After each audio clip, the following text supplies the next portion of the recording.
Welcome to Geeks Corner. I'm Mr. Daps. I'm Katie. And we are happy that you are here tonight on this Thanksgiving week. We are thankful for each and every one of you, and it is going to be a fantastic night, especially if our cameras don't move. Usually everything is like nailed down and they won't go anywhere, but now they're just sitting on top of a ledge.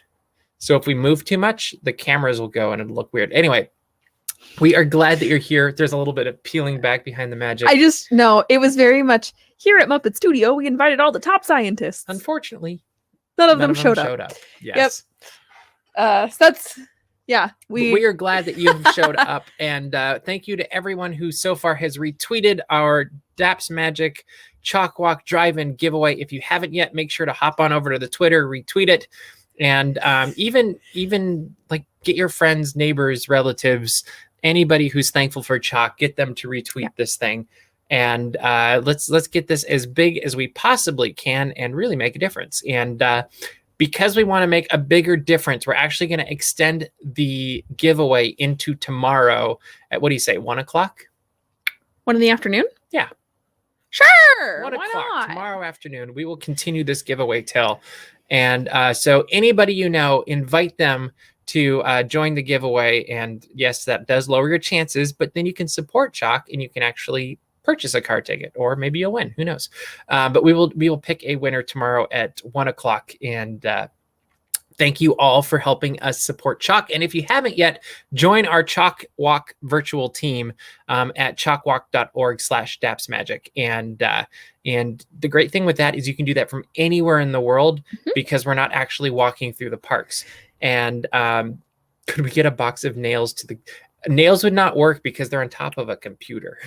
I just imagined you nails trying to right into the computer. Yeah, that would not be so good. Maybe funny. Anyway, we should do like a behind the scenes video sometime of like, this is what we're seeing right now.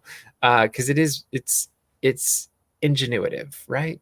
That's the word. Yeah. Yeah, that's creative. What it is. Creative. That's another word. So speaking of, well, it wasn't really creative, but it was a lot of fun as we went to the Taste of Mary Farm this last weekend, and we ate a lot of food. I think I'm still full. I'm definitely still full. Like it's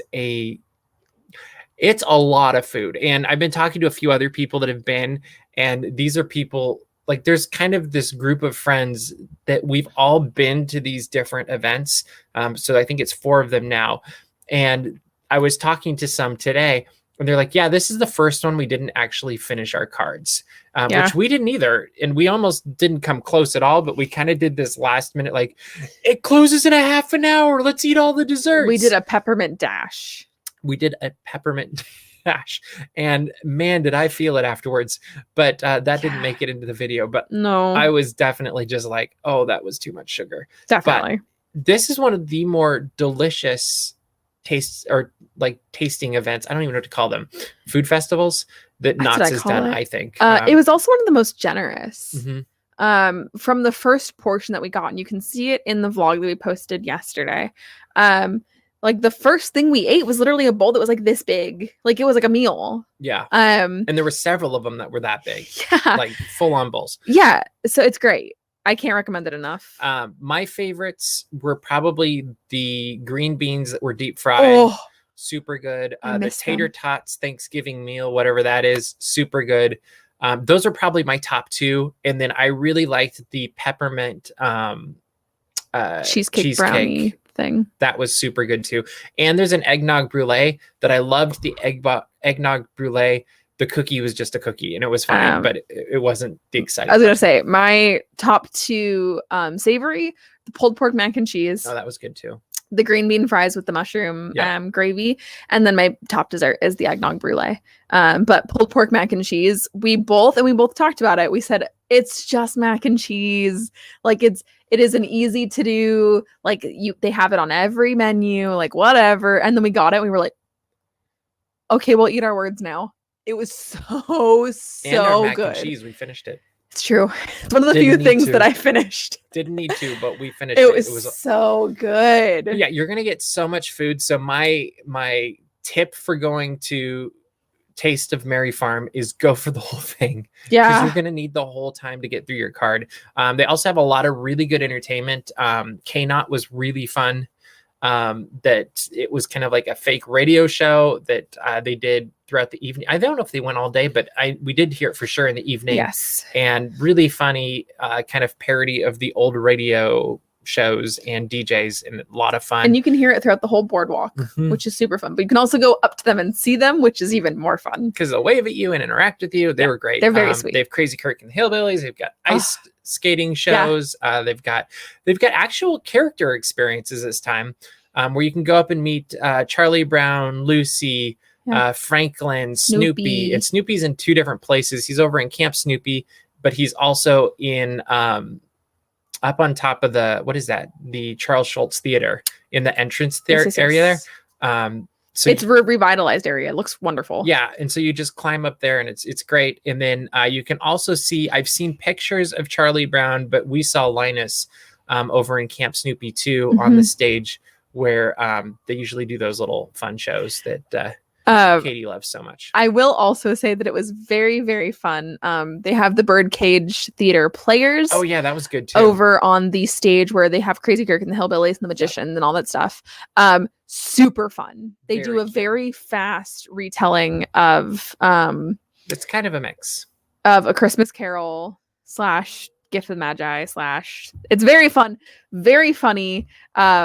It's not boring at all, as you feel like sometimes Christmas Carol kind of gets played out and you go, yeah, we all know the story. It was a new take on it. They do it very fun and very quickly, and it's fun. No, I really can't recommend it enough. I actually was just talking to someone who plans on going, and I was like, really go for the whole time. See it at night for sure, because the holiday decorations are beautiful. Walk through Camp Snoopy at night. Walk through Camp Snoopy at night, but there is so much entertainment. Like, there were still things that we probably didn't get to because there was so much, which is how I prefer it. Yep.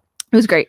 Other thing that opened this weekend was Buena Vista Street, and you can now go shopping or dining on Buena Vista Street.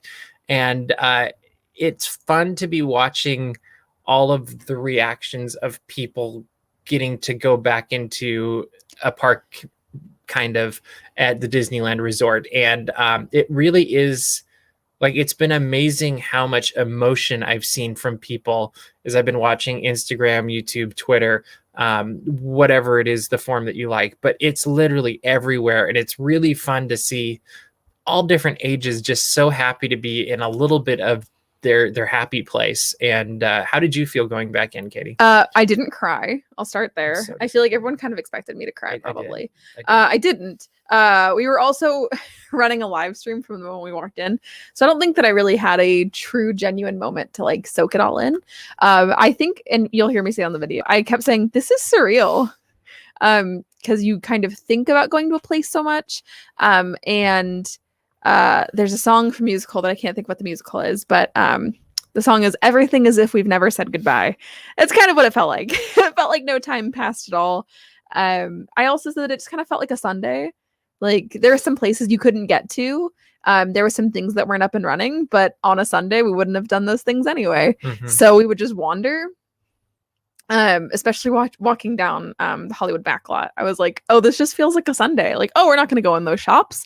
Oh, look, there's people in line at Award Wieners. Look, there's a trolley. It's very fun. Marie and I spent a couple hours there without even realizing it. We went, oh, we've been here for 4 hours. I'm very curious to see how that progresses over time. Yeah. Like, what is it like in a month or 2 months?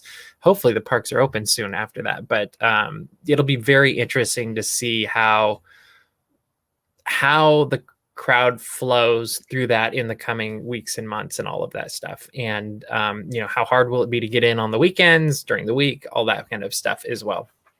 Yeah. It seems like right now it's not too hard to get in during the weekdays. Probably because it's hard for people to get in during the weekdays. Yep. Thanksgiving might be a totally different beast, though. I'm curious, Christmas week too. Like, yeah, that could be very Thanksgiving Day, Christmas week. But again, everything was extremely safe. Cast members were very on top of social distancing, making sure that guests were safe, staying away from other people, keeping their masks up. You also see a lot of face shield and mask from cast members, which is just this extra level of safety that just makes you feel, and I can see you have it their face shield clipped to them, so they put it on when they're in certain roles. It's very comforting, and they have bunch of new safety features. You can see it on Twitter or on depthsmagic.com. So we did a write-up about it. But yeah, it was really great. I would really love to see it extend further. I hope this is like they just reopen the parks.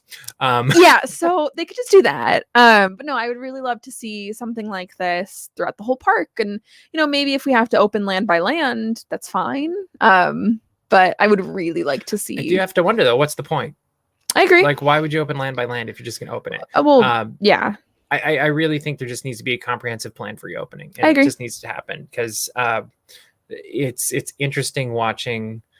Like, I feel like they're actually creating a bigger problem by only having Walt Disney World open because people are like, oh, I got to go all the way over there. And so they're traveling even more, whereas maybe you could mitigate some of that and, create some good guidelines and open the park. I agree. And the longer it goes, the more I'm convinced they just need to open the park. I'm science, right? No, science. No. And we were actually... Because every week that you keep watching this going, there is still no outbreak coming out of or thing coming out of Walt Disney World. And we were talking about this at Mary Farm on Sunday. Yeah. It's a fully operational park. With, of course, some you just can't go on the rides. With, of course, some modifications of you can't meet and greet characters up close and personal and things like that. Modifications you'd expect during COVID, during a reopening. But I remember you looked at a merry-go-round and you said, what's so wrong about a merry-go-round? Which agreed. But yeah, so we're walking through it at this point, now that all the walkways are open, a fully reopened Knott's Berry Farm, except for the attractions. Yep. So, yep, I agree completely. It'll be interesting to see how long it takes. And I don't know. I feel like that is a safe place to send people instead of having them go to unsafe places in unsafe conditions. I agree. So anyway, let's move on. We learned this week that Joe Rody is retiring, and January 4th. It's a real thing now. And this has actually been a weird thing for me because Joe Rody has been so synonymous with Disney and Imagineering for as long as I can remember as an adult Disney fan. And when I was a kid, I think I knew more of like the really traditional ones that may not have even been active anymore, but you just kind of knew the legends from way back in the day. But you didn't really know of, like, I guess Tony Baxter you'd hear about all the time. But Joe Rody has really been front and center as long as I could remember, and has really built a career by building worlds. And that's going to be weird to see what comes next. Just because I think he's done such a fantastic job with it. Obviously, we wish him the very best in retirement. I do wonder, Katie, what is when you think of Joe Rody, what is the project that he has worked on that immediately popped into mind? Expedition Everest. I said something else on Twitter, and I think it's kind of funny. When I was growing up, I would literally go on like On Demand or TV Guide or whatever, and I would type in Disney, and then I would just watch whatever came up. It was always a Walt Disney World special because Disneyland doesn't get TV specials, especially in like 2003 or 2005. And it was always Animal Kingdom. Like there was like 5 different specials on cable about Animal Kingdom. It shows our age difference because when I was growing up, it was always MGM Studios. Exactly. Yeah. And it was always Joe Rody. Yep. And as a kid, I was fascinated because he's this guy with this crazy earring, and but he would getting bigger. He kept getting bigger. But he would always talk about Expedition Everest, and I think that was one of my first realizations as a kid that like there's people behind Disney parks, that they're like actual people that make this happen.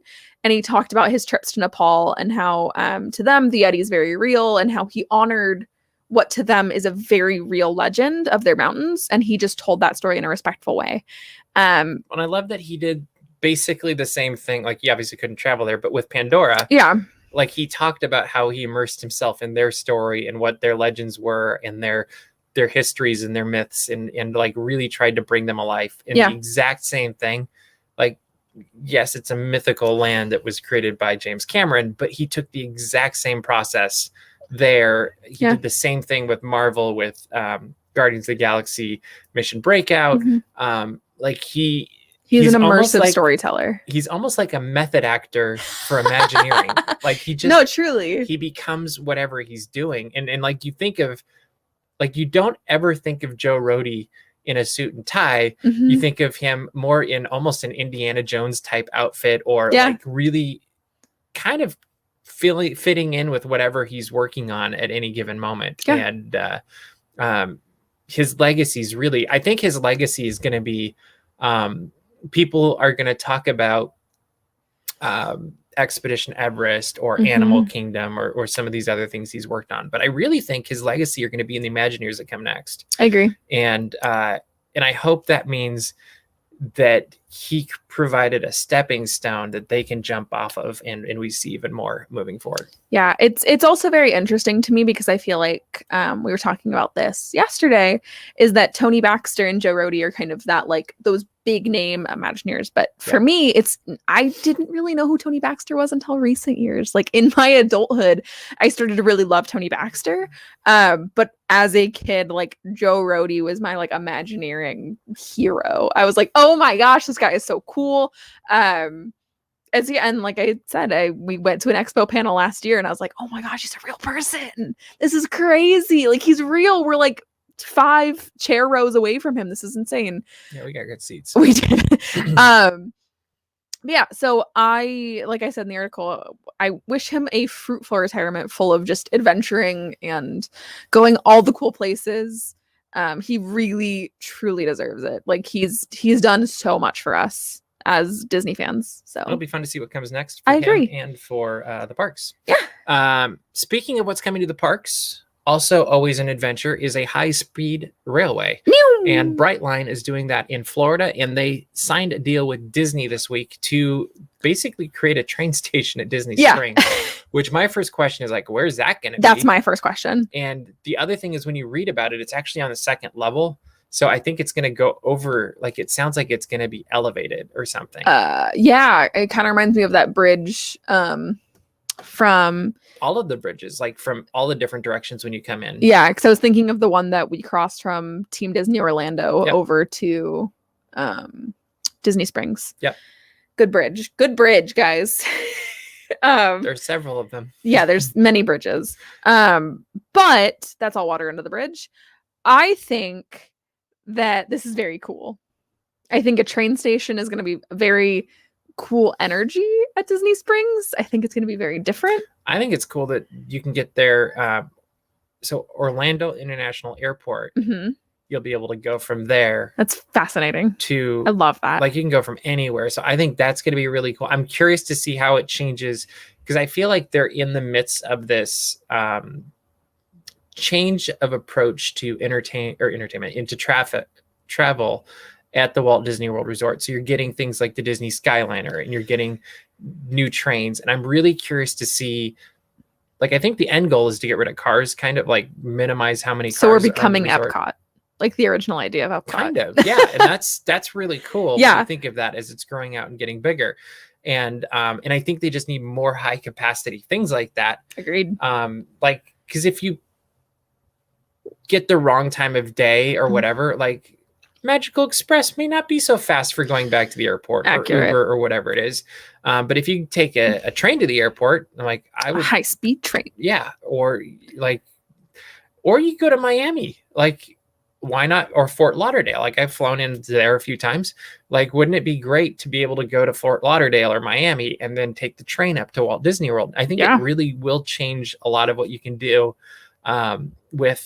with your Florida trips. And I think that's kind of exciting when you think about us West Coasters that go out there and don't necessarily want to rent a car or whatever. And the train kind of is, because it's so fast, it really helps you go to the places that are probably a little bit out of your comfort zone to go on Uber or rental car, but you also wouldn't take another plane to. And so I'm looking forward to going on that whenever they get it finished. And I'm sure it'll be a few years from now. But that was one thing that came out this week coming to Walt Disney World. Another thing is there's going to be massive fountains for Harmonious, and they're going to stay in the lagoon at World Showcase all day, which means that the view of World Showcase is about to dramatically change. And I'm going to bet it's in the next couple months. And I personally think it's going to be a very pretty thing. Yeah. Because think of how many times through the years you go out and you see those little rafts that are just sitting there and they've got the chain link fences on them and they're just moored there because they're waiting for Illuminations or then Epcot Forever because they're whatever. Yeah. And I like the idea of having something that's out there for a reason and looks pretty as opposed to just like, oh, it kind of looks industrial and it's just sitting there like they forgot it. I'm getting sad about Epcot. I'm sorry. You're what? I'm getting sad about Epcot. I'm sorry. No, that's fine. Don't get sad about it. It's exciting. I actually think it's going to be really cool too because we don't have Fountain of Nations anymore. And to me, this actually kind of has the potential to almost replace that from a photograph standpoint. So you could take it from the World Showcase side of things, shooting back at Epcot. Wow. Talk about Epcot and we break Katie. And I'll just keep talking for you. But I think it's going to create some really pretty pictures and photo options. And like even the one from Japan, you're going to now get this really cool picture, I'm assuming, of Spaceship Earth, fountain on one side, and then I'm forgetting what it's called, the Japan thing on the left. And I think that's going to be super cool. And that's just one of many things that are coming. Obviously, next year, we're going to see the Ratatouille attraction arrive. We're going to. But will we see Ratatouille? No, I mean maybe, but but we're also going to get crepes, which is maybe even better than the attraction. You love crepes; they're so good. I'm really curious about that creperie. I think that's going to be great, and just seeing the expanded France Pavilion, and then at some point we'll get the new Guardians of the Galaxy Cosmic Rewind, which is looking cooler and cooler the more we see, and I think it's going to be fun, and I think there are additions to the park that really are going to add value to it. Mm-hmm. Whereas some of the ones that we've gotten recently, I wasn't such a huge fan of. Canada show. I'm so sad about that. Very disappointed. I'm so sad. Have I mentioned that on the show? No, you haven't. Oh, I was very disappointed. I was going to say, you've told me. Mr. Naps, actually, funny enough, I got texts being like, going into Canada far and wide. And then the next text was, we're never seeing that. Which I'm actually really sad about because Canada, cold. I liked the old version better, and I don't actually think it's because of nostalgia. I just, I think the new show is a show that is a great tourist video. Yeah. But for the talent that went into it, I was expecting a little more humor, and I was expecting a plot line of some sort. And instead, it felt like almost like it reminded me of some of the geography class videos you would watch in middle school. And that's sad. And so, yeah, I don't know. Check it out. Have your own opinion for it. Yeah. That wasn't my favorite. The Beauty and the Beast show was, I thought it was better than a lot of people said. But you know, it's one of those things where it was like Impressions de France is gorgeous. This was cute. I don't know that it needed the full screen and everything. But yeah. So anyway, that's coming to Epcot as well. It's going to be great. The most exciting thing, I think, is the ability to come back to Epcot come January because of park hopping. Woo! And I'm excited about park hopping. I'm curious, Katie, do you think it's going to change people's, like, how much of a game changer is it to be able to park hop in Walt Disney World again?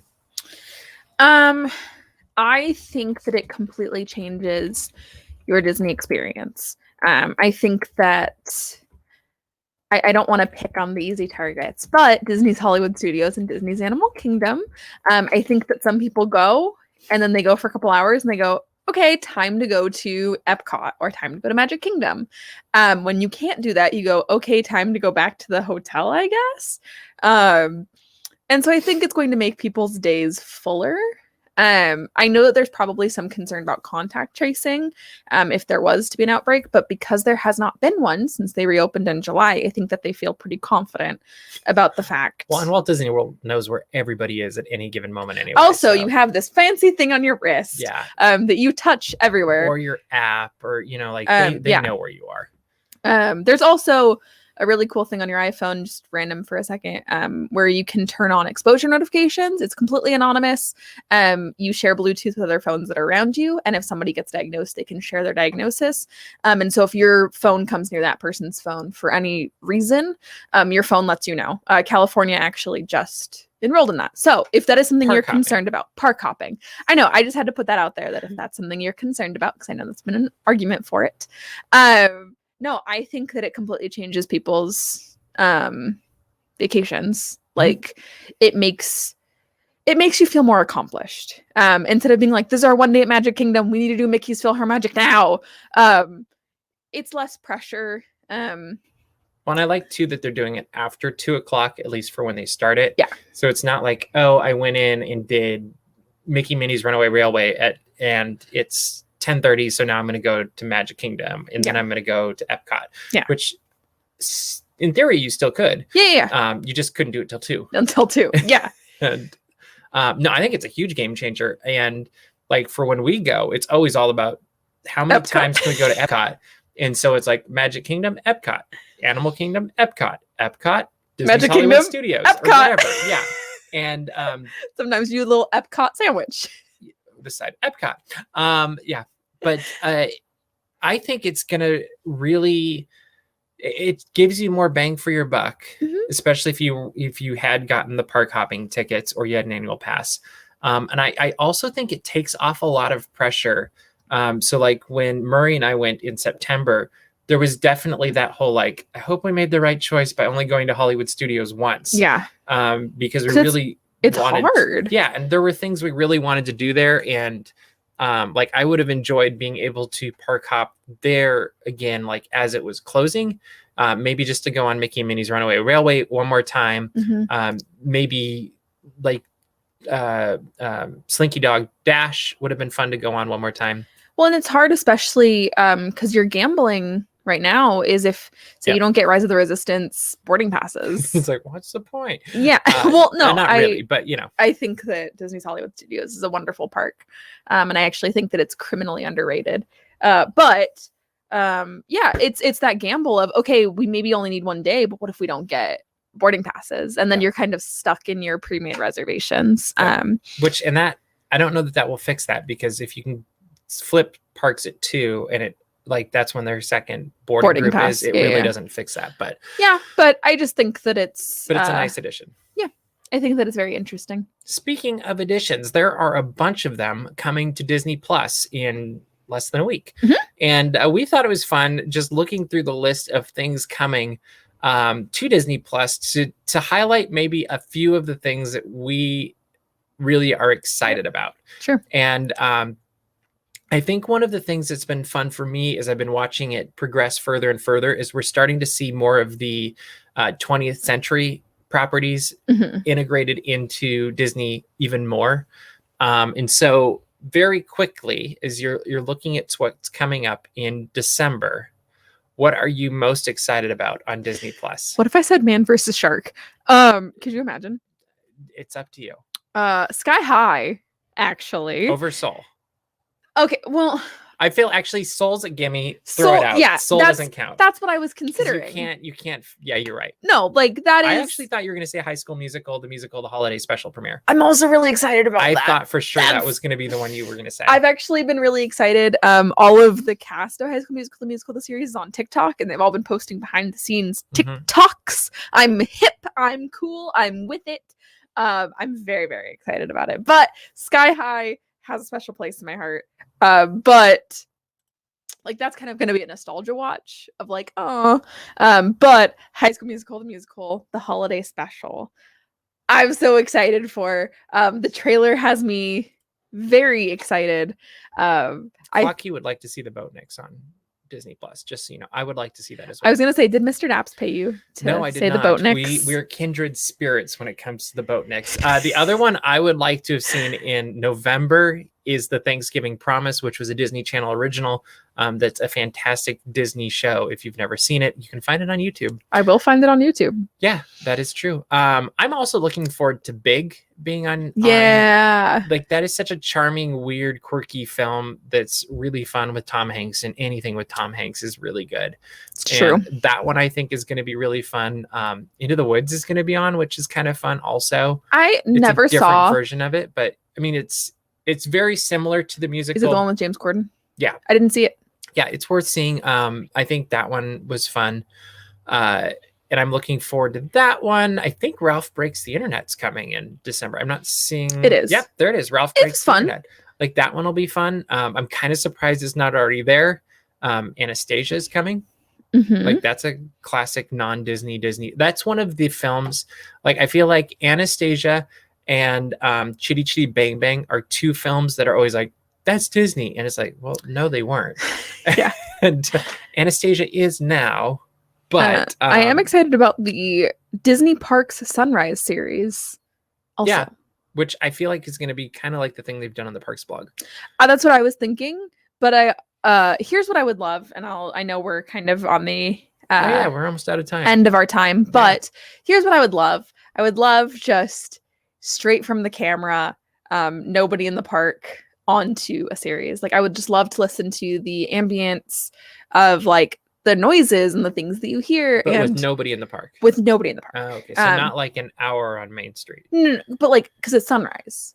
Okay, no one's in the park during sunrise. Okay, gotcha. But I don't want them to put in fluffy background music. I don't want them to edit. Like, you don't want the hotel music loop. I will admit, I've got a Disney loop that I have at work, and every time I hear the Enchanted overture, I think of the hotel loop, because it seemed like every time we turned on the hotel room TV when Murray and I were back there, that would be on, and we're like, but you can't even watch it. That should be on Disney Plus too. True. I would like, yes, I would really love to see Enchanted. That would be a very good one. I'd also like to see the hotel loop, like the stuff that you can watch in the hotel room. That's a good idea. But on Disney Plus. All right. Well, we're out of time tonight, Katie. So what should people do? You should go to dapsmagic.com. Check out all the Disney and geek news as it happens. Subscribe to our mailing list. Find our Patreon. Also find us on social media, because we're kind of cool. And also we'll keep you updated, and you'll hear about all the news first. And while you're on social media, make sure that you retweet the Chalk Drive-In Giveaway so that you could potentially win a chance to go see either Spider-Man or Spider-Man Homecoming or The Nightmare Before Christmas. We've got all the details up on Twitter on the pinned tweet. So just retweet that. Get your friends to retweet it. Everybody else. It'll be fantastic.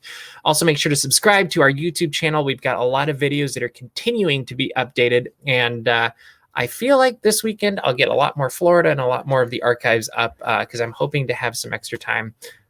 We will see. I always think I'm going to get more up, and it ends up being less than I think it is. But that's okay. Anyway, we are out of time for this week. We hope you have a very, very happy Thanksgiving, that you stay safe, and we will too. But yeah, if that's important to you, I don't know. But anyway, have a very happy Thanksgiving, and we'll see you around the corner. Bye.